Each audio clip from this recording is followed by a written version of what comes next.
10 de dezembro, mais um tema do dia. Eu sou o Vítor Hugo Monteiro e comigo tenho o Luís Rocha Rodrigues, diretor de informação do 00, para analisar a derrota do Sporting frente ao Bayern de Munique na passada terça-feira. Luís, bom dia. Os dois até abriram um marcador no Allianz Arena, mas rapidamente sofreram uma reviravolta. Posto isto, cair em Munique provavelmente seria considerado normal, mas talvez custe um bocadinho mais assim. Sim, bom dia. Olhando para o pré-jogo, acredito que pouquíssimas pessoas acreditariam que o Sporting fosse capaz de algo que não perder o jogo. Sobretudo por causa das ausências, quer as que ficaram em Lisboa, quer depois também as próprias condicionantes, e o Gonçalo Inácio a ficar no banco de suplentes. Realmente o Sporting apresenta-se aqui com um 11 semi-alternativo, fruto dessas circunstâncias, não muito diferente do que também já tinha acontecido em Nápoles, aí mais por opção.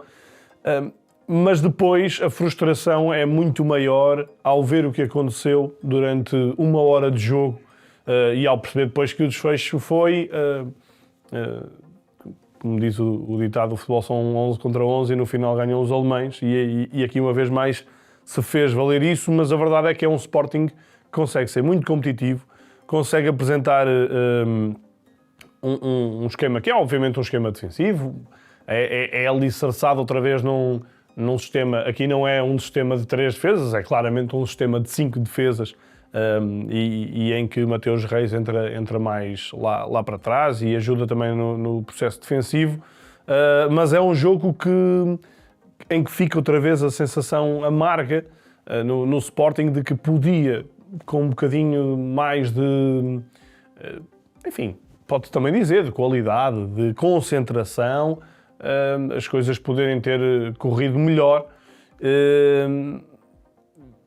Acho que o jogo em Nápoles é ainda mais frustrante, mas este contra um poderosíssimo Bayern, vou dizer, top 3 das equipas desta época na Europa, e se calhar claramente candidata a melhor equipa da Europa nesta altura, o Sporting consegue se bater muito bem, numa estratégia que era muito perceptível e que, de facto, mostra alguma capacidade também do plantel, ou bastante capacidade do plantel para ser multidisciplinado e também taticamente multifacetado para poder atuar aqui numa clara tentativa de contenção e de transição. Nem tudo foi bem feito, é verdade, mas acho que é uma queda em que o Sporting volta a cair de pé, digamos assim, numa derrota que volta a ser natural. E a verdade é que, se nós puxarmos a história, os portugueses, salvo erro, são 16 jogos na casa do Bayern, só 2 vezes houve empate, o resto o Bayern ganhou. É de facto, se calhar, o maior fantasma de todos a nível nacional, e esses empates foi o Porto em 91, na altura também sendo eliminado na Liga dos Campeões, e o Sporting em 2006, 2007, aí na fase de grupos, antes do descalabro de 2007, 2008, mas é de facto um campo maldito, portanto não se pode dizer aqui que o Sporting fracassou, porque a verdade é que qualquer clube português, em conceito, vai à Allianz Arena, é derrotado por muitos, o Sporting que o diga, o Porto que o diga, porque há 10 anos foi goleado 6-1, o Benfica já levou também 5 entretanto, e de facto é um campo muito complicado para as equipas portuguesas. Portanto, moralmente é um jogo que não deixa moça no Sporting, acredito eu, e fica de facto a sensação de frustração, porque não faltou muito para uma possível surpresa portuguesa. O Sporting apresentou algumas queixas sobre a arbitragem. A teu ver, existiram razões para isto? Eu diria que sim. O segundo golo parece-me que é precedido de falta sobre o Luís Soares. Já sabemos que na Liga dos Campeões há um critério muito mais largo, os árbitros deixam jogar, mas isto por vezes também confunde-se com incapacidade de ajuizar de forma correta os lances principais. E neste caso parece-me que o Sporting tem efetivamente razões de queixa, queixou-se no final do jogo e acho que com razão. Também se falou da questão do primeiro golo, embora o primeiro golo não me parece tanto, é claramente uma ação muito inteligente do Harry Kane, em que faz um bloqueio ao Maxi Araújo, tira-o da posição portanto conserva ali na posição fora daquele segundo poste, e o Gnabry aparece completamente sozinho. O Sporting volta a falhar também no terceiro golo, outra vez ao segundo poste, mas eu diria que no segundo golo acho que é evidente essa falha da equipa de arbitragem, que não sabemos o que é que ia acontecer. Também é verdade que o Rui Silva é mal batido, e o Rui Silva até foi, diria, o melhor jogador do Sporting, mas mesmo assim eu acho que é um lance para o VAR poder anular, embora seja muito difícil na Champions, isso não costuma acontecer. Era um lance, acima de tudo, para o árbitro ajuizar no momento, não o fez, e o Sporting tem, efetivamente, razões de queixa. Face a ter vários jogadores indisponíveis, o Rui Borges ainda foi obrigado a fazer algumas mudanças. Quem mais se evidenciou dos atletas que entraram em campo ontem, e quem é que acabou por não aproveitar? Bem, eu acho que o Rui Silva, efetivamente, só tem aquela mancha do segundo golo, porque de resto faz um belíssimo jogo, um jogo muito bem conseguido. É um jogo normalmente à medida de um guarda-redes que é forte entre os postos. A saídas também de cruzamentos, Rui Silva apresenta muita qualidade nesses capítulos, e acho que, enfim, não é ganha pontos porque o lugar é dele e não há propriamente uma ameaça real por parte de João Virgínia, mas acho que o Rui Silva fica bem na fotografia. Para mim, a mim saltou-me à vista, e nos ratings nem é um jogador que se tenha evidenciado, mas eu acho que há aqui um caso que se está a tornar um caso sério no Sporting, que é o João Simões. O lance do golo é espetacular por parte do jovem médio do Sporting, mas além disso, a maturidade que ele apresenta várias vezes em campo, e há um momento na primeira parte em que o João Simões, no lance ofensivo do Sporting, a bola sai e ele vira-se para a bancada onde estão os milhares de adeptos do Sporting, também em imagens que podem ser vistas nas nossas redes sociais, muito bem captadas pelo nosso enviado especial Diogo Matos, e puxa pela bancada um menino, um jovem, ainda podia, não vou usar a expressão que o Rui Borges usou em Nápoles, mas poderia tremer nesta situação, mas mostra uma maturidade muito acima da média. A minha fazer-me lembrar, em termos de maturidade, muito a aparição recente do João Neves no Benfica, e acho que o João Simões está cada vez mais como pedra importante, basilar até neste Sporting. Basta ver até que o Kotxarashvili, que no início da época até se falava que estava a ameaçar o lugar do Morita, na verdade ele jogou para a taça, fez os 90 minutos contra o Marinhense, mas desde então acho que fez um jogo, entrou contra o Estrela da Amadora e de resto não joga. Isto tem muito a ver com este surgimento, esta aparição do João Simões, e aqui acho que Rui Borges...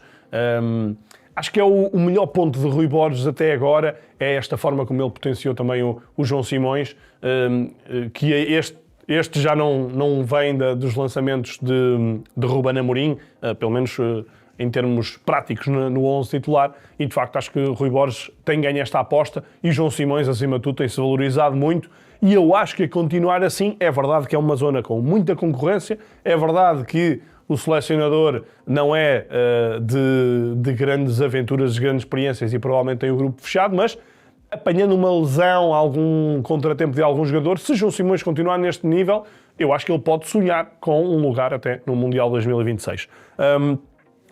Este acho que é o ponto mais positivo da exibição do Sporting. Coloco Yulman, mas aí com outro nível de dimensão, Yulman também no mesmo patamar. Uma péssima notícia para o Sporting, o Yulman falhar o jogo contra o PSG. E depois, no outro lado, enfim, era muito ingrato. O papel de Mateus Reis não tem muito ritmo de jogo, tem jogado pouco, e é complicadíssimo chegar a um estádio destes, a uma dimensão destas, e poder brilhar. O Mateus Reis tem um grande conhecimento também da equipa, da forma como a equipa joga e da forma como se deve comportar neste tipo de jogos, e portanto nesse capítulo acho que acrescentou, mas obviamente às vezes sentiu-se ali uns momentos, sobretudo com o Carlo, em que ele teve poucas pernas para poder acompanhar. E depois, eu acho que a Alisson safa-se pelo gol, ele faz um bom passo para o João Simões, mas não foi aquele repentista, aquele jogador de esticão que o Sporting muitas vezes precisava, falhou muitas abordagens. Era normal que ele falhasse mais abordagens do que as que acertasse, mas mesmo assim parece-me que o Alisson, normal, jogador que ainda há pouco tempo estava a jogar na segunda liga, vamos dizer que não aproveitou muito a oportunidade, por mais que isto seja um jogo em que é ingrato estar a dizer que os jogadores têm uma responsabilidade acrescida, mas é acima de tudo uma oportunidade. Acredito que obviamente vai ter muitas mais, mas fico com estes 2 pontos menos positivos por parte da equipa do Sporting. E com menos lesões, o Sporting poderia ter surpreendido na Allianz Arena? Esta é uma boa questão que nunca vamos ter resposta. Ontem chegou a surgir, no outro canal, nas redes sociais também, o assunto, o termo comparativo com a forma como o Benfica há um ano se apresentou em Munique. Na altura o Bruno Lage foi muito criticado porque abdicou de vários titulares e lançou outros jogadores, lançou jogadores claramente para a transição, mudou o sistema, jogou com 3 centrais, jogou na altura, salvo erro, com Caboré à direita, com Renato Sanches no meio e deixou no banco os jogadores que estavam em ótima forma. Se não me engano, Pavlidis ficou nesse jogo no banco e creio que Di Maria também. Mas estou a falar de cor, não fui consultar isso. Só para fazer o paralelismo, aqui Rui Borges efetivamente tinha limitações, portanto não foi uma questão opcional, mas eu também não acredito que, se o Sporting fosse para este jogo a tentar impor o seu jogo, que o resultado fosse totalmente diferente. Eu sou sempre a favor de que as equipas devem manter a sua identidade, a sua forma de estar, mas obviamente tendo em atenção o adversário, portanto seria sempre um Sporting com menos bola, mas não estou a ver que fosse um jogo ideal para jogar com o Pote, por exemplo. Ou seja, se estivessem todos aptos, provavelmente não havia Alisson, havia Trincão, mas haveria na mesma o Jenny Katami e poderia até haver na mesma a opção pelo Maxi Araújo, ali a fechar na esquerda num sistema mais largo. Enfim, seria um Sporting sempre a pensar na transição. Acho que Trincão faz imensa falta nesse capítulo. O Pote é um jogador que faz mais falta no jogo apoiado, portanto é um jogador mais de toque curto e de possíveis combinações com a equipa em ataque continuado. O Sporting não teve grandes momentos de ataque continuado, ou teve pouquíssimos, mas criou as suas oportunidades. Portanto, eu não estou a ver que o jogo fosse muito diferente. Claro que a execução podia ser diferente em alguns momentos, mas a tendência de jogo não ia ser diferente, até porque o Sporting, se expusesse demasiado a este Bayern, provavelmente podia ter maiores dissabores em transição. Portanto, não olho muito para esse termo comparativo entre o que aconteceu há um ano e o que aconteceu agora. Na altura, até lembro-me o tema do dia, em que compreendi totalmente a opção de Bruno Lage, que na altura foi muito criticado, mas se calhar foi uma derrota pela margem mínima que deu jeito às contas do Benfica. E tal como agora, acho que o Rui Borges fez a abordagem que tinha que fazer neste jogo. E o Sporting, volto a dizer, comportou-se bastante bem, esteve num bom nível, não colocou nada em causa e sai, apesar de tudo, minimamente valorizado deste jogo. Por fim, pergunto como é que estão as contas do Sporting, dos Leões, nesta Champions League? Olha, Vítor, nós estivemos a olhar para o nosso Predictor no 0-0 e, para quem não sabe, é ir à Liga dos Campeões, carregar em menu e ir a Predictor. Muito simples. Portanto, é um algoritmo que nós temos interno e que nos aponta posição a posição as probabilidades das equipas acabarem em determinada posição. O Sporting, nesta altura, com estes resultados de ontem, já se pode dizer que nas nossas simulações, são 10 mil simulações que o nosso supercomputador que faz, em nenhuma dessas simulações o Sporting fica abaixo do 23º lugar. Quer isto dizer que o Sporting tem garantido o play-off, estes 10 pontos, com este formato, com este cenário e com os pontos das outras equipas. Este ano houve mais empates do que o ano passado. Estes 10 pontos vão chegar garantidamente ao Sporting. Portanto, o Sporting está no play-off. Já se pode dizer que oficialmente o Sporting, ou matematicamente o Sporting está no play-off. Por outro lado, o Sporting aqui praticamente aniquila as hipóteses de chegar aos 8 primeiros.